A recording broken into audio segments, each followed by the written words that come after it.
In section 5.8, we're going to look at definite integrals with substitution.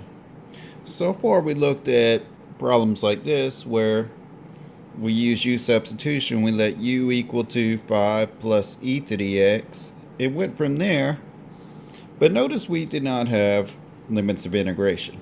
Now we're going to look at what happens whenever I have something like this, 2 to 5 with limits of integration. How do I use u substitution?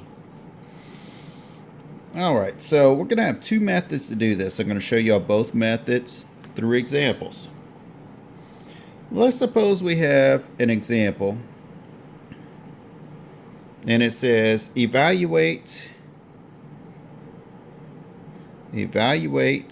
using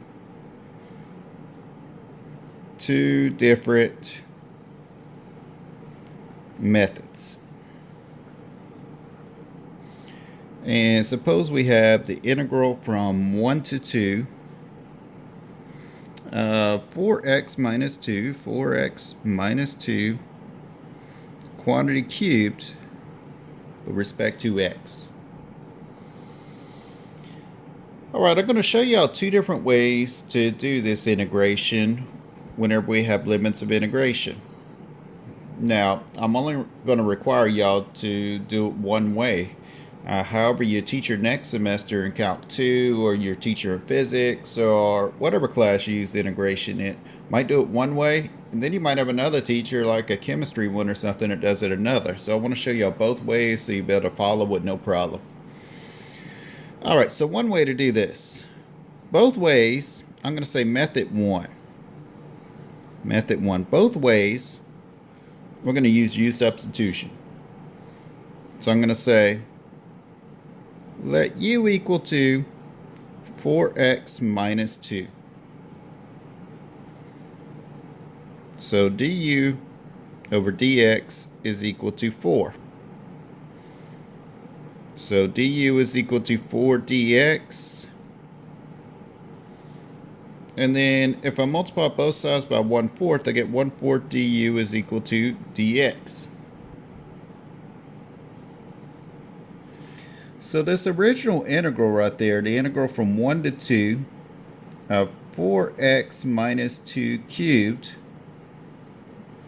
we're going to say is equal to the integral of u cubed, because we let u be 4x minus 2. But instead of dx, we're going to put in 1/4 du, so times 1/4 du. So this is using method 1, which we're going to drop the limits of integration for right now and then put them back in at the end. So let's see. I could rewrite this as 1/4 times the integral of u cubed du. Now I could go ahead and bring down the 1/4 and take an antiderivative, that's u to the 4th over 4. Or I could say that's 1/16 u to the 4th. And then at this point, whenever I back substitute for u, what was u? 4x minus 2 to the 4th. I'm going to reinsert my limits of integration from 1 to 2.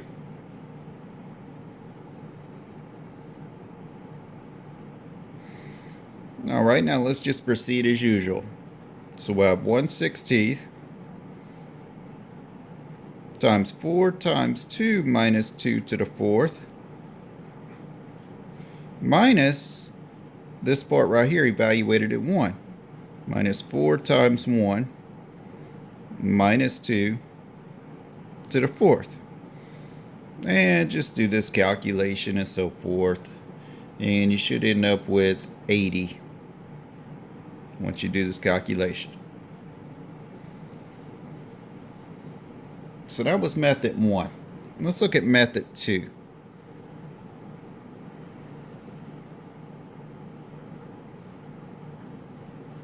Method 2. You know what? Let me go to a clean sheet for this one. Method 2. All right, so what do we have? The integral from 1 to 2 of 4x minus 2 cubed. Then we said, okay, we're going to let u equal to 4x minus 2. Then du over dx is equal to 4. And then we ended up with 1/4 du is equal to dx. So we do the same type of substitution we did before. All right, so now what we're going to do with this integral is we're going to say u cubed. Instead of dx, we're going to say 1/4 du. So nothing changed so far. Still the same thing as method 1. Here's where method 2 comes into play.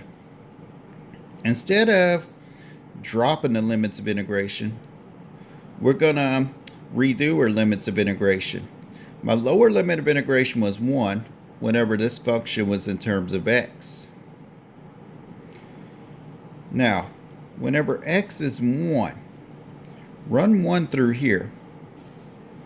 So when x is equal to 1, I have u will be 4 times 1 minus 2. So what does that mean u is? U is 2, right? So when x is 1, my lower limit of integration is 1.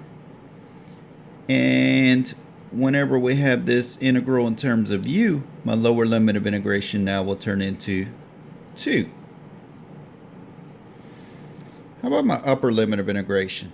That's whenever x is equal to 2. What will u be? So u will be equal 4 times 2 minus 2. Just subbing in 2 right here for x. So what does that give me? 6. So now whenever this function is in terms of u, my upper limit of integration will be 6. With this method, we just evaluate this. We do not back substitute if we change these limits of integration. So let's pull the 1/4 out to the front though.